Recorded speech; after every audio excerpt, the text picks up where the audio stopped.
When I bought my home in the sunny HOA-governed community of Willow Creek Ridge, I didn't expect my greatest challenge to come in the form of an entitled neighbor named Karen. A self-proclaimed guardian of property boundaries, she was the self-appointed leader of the HOA's Architectural Review Committee, even though no one recalled electing her. I moved into the neighborhood with my wife and two kids after 20 years in the fence contracting business. I've installed everything from high-security barriers around federal facilities to decorative wrought iron for mansions. I live and breathe fences. So naturally, when I noticed the old shared fence between my yard and Karen's leaning like it was one stiff breeze away from collapse, I knew it was time for a replacement.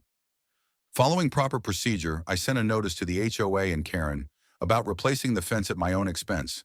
I even offered to design it in a way that matched the community's look. Stained cedar panels, 6-foot height, lattice top for aesthetics.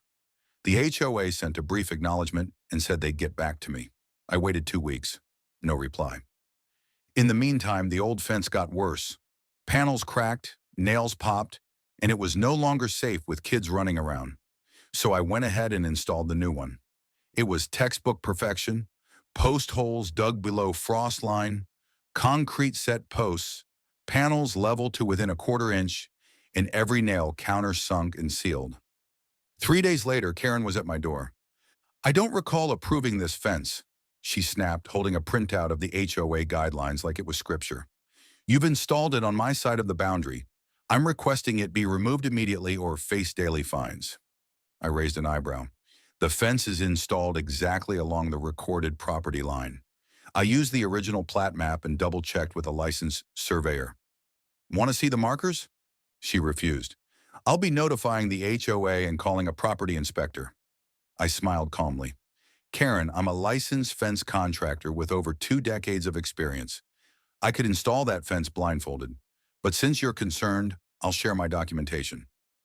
I handed her copies of the permit, the plat map with GPS-marked property pins, the stamped survey report, and photos of the old fence during demo, showing it was already leaning into my property. She was stunned. Her eyes scanned the paperwork like she expected to find a typo that would nullify my entire career. "You should have waited for HOA approval," she muttered. "According to HOA bylaws," I replied, flipping to the clause she overlooked, "if the existing structure is deemed unsafe and no action is taken within 10 business days of notice, the homeowner may proceed with replacement using similar materials. I gave notice 16 days ago. You never responded." Karen stormed off, but not before muttering something about violations pending. The HOA held a meeting a week later, one Karen pushed for. I showed up with my documentation, and to my surprise, 3 neighbors who spoke in support. One even said my new fence inspired him to finally replace his own. The HOA board, likely weary of Karen's weekly complaints, sided with me unanimously. To add salt to Karen's wounded pride, the board asked if I'd consider offering a neighborhood discount to replace aging fences, hers included. Her face turned crimson. I graciously agreed, but made sure she'd go to the back of the scheduling list. Now every time I sip coffee in my backyard and admire the straight lines of my handiwork, I hear her noisy wind chimes clattering across the fence line and smile. Not because she lost, but because the fence stands as a symbol that knowing your craft can outlast pettiness one panel at a time.